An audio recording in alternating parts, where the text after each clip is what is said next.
Hello classmates, my name is Jacob Serafin. I am a Chang School student studying towards the Certificate of Business Communication, and the purpose of my presentation today is to educate you about a more comprehensive AIDA model called the Dagmar model. Today I will talk to you about what the Dagmar model is, the Dagmar approach, and why Dagmar should be used over the standard AIDA model. To begin, I will talk about what is Dagmar. Dagmar stands for Defining Advertising Goals and Measuring Advertising Results.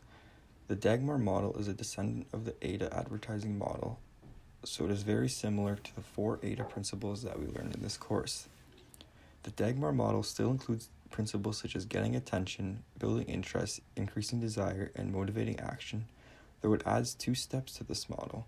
The Dagmar model is considered more comprehensive as it adds a step at the beginning of AIDA, which is to define advertising goals, and another step at the end of the 4 principles, and that is to measure advertising results. The goal of Dagmar is to be able to measure the effectiveness of promotional campaigns.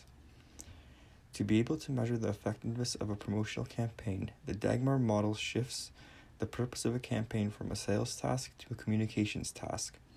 This is because Russell Coley, who created the model in 1961, believed that the purpose of an ad should be to inform a consumer why a product should be purchased. To do this, you must change the mind of a consumer about a product and to try to move them to buy the product. The goal should not be to move a consumer from complete unawareness to a purchase in one campaign. Coley created this process because he believes that a single ad is not enough to lead to a purchase. It may take multiple ads to create awareness of the product or firm, to create an image around the product and firm, to create a positive attitude, and this may finally lead to the action of purchasing the product. Next, I will talk about the Dagmar approach. To begin, the promotional campaign creator must first determine the advertising goals of an ad. The goals must be specific, clearly written, and measurable. Additionally, there must be a defined audience and a fixed time period the promotional campaign will be run for. The Dagmar approach still uses the 4 AIDA principles: attention, interest, desire, and action to create a campaign piece, only now the final step is to measure the effectiveness of the campaign. To review the effectiveness of a promotional campaign, the Dagmar model uses a hierarchy of effects model to place consumers on a spectrum. As consumers are advertised to, they move further down the spectrum until they eventually are led to the action and purchase the product being sold. The more effective a promotional campaign is, the further down a consumer will move down the spectrum. The hierarchy of effects model looks like this. It consists of 4 stages, which are the unawareness and awareness stage, the comprehension and image stage, the attitude stage, and the action stage. The unawareness and awareness stage is where the advertisement tries to make potential customers aware of the product's existence. The comprehension and image stage is the stage where the customer recognizes the brand, knows what the product is, and what the product does.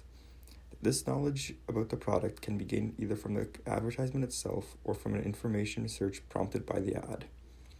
The attitude stage is where the customer has developed a firm attitude about the product and prefers the particular brand to all others. These preferences may have an emotional rather than rational basis. The final stage is the action stage. This is where the consumer moves toward a purchase as a result of the ad.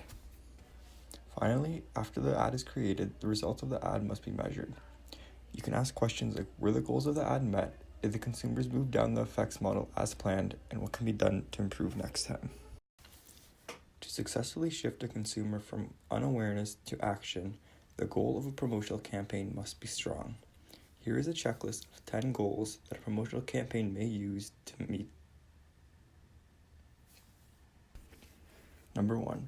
The promotional campaign can perform the complete selling function. This means it can take a product through all necessary stages towards a sale. Number 2. The promotional campaign should close sales to prospects that are already partly sold through past advertising efforts. Number 3. The promotional campaign can announce a special reason for buying now, such as announcing a price deal or premium. Number 4. The promotional campaign can remind people to buy. Number 5. The promotional campaign can tie in with some special buying event. Number 6. The promotional campaign can stimulate impulse sales. Number 7. The promotional campaign can create awareness or existence of the product or brand. Number 8. The promotional campaign can create a brand image or favorable emotional disposition towards the brand. Number 9. The promotional campaign can implant information or attitude regarding benefits and superior features of the brand. Number 10. The promotional campaign can combat or offset competitive sales. Finally, I will talk about why you should use the Dagmar model over just a standard AIDA model.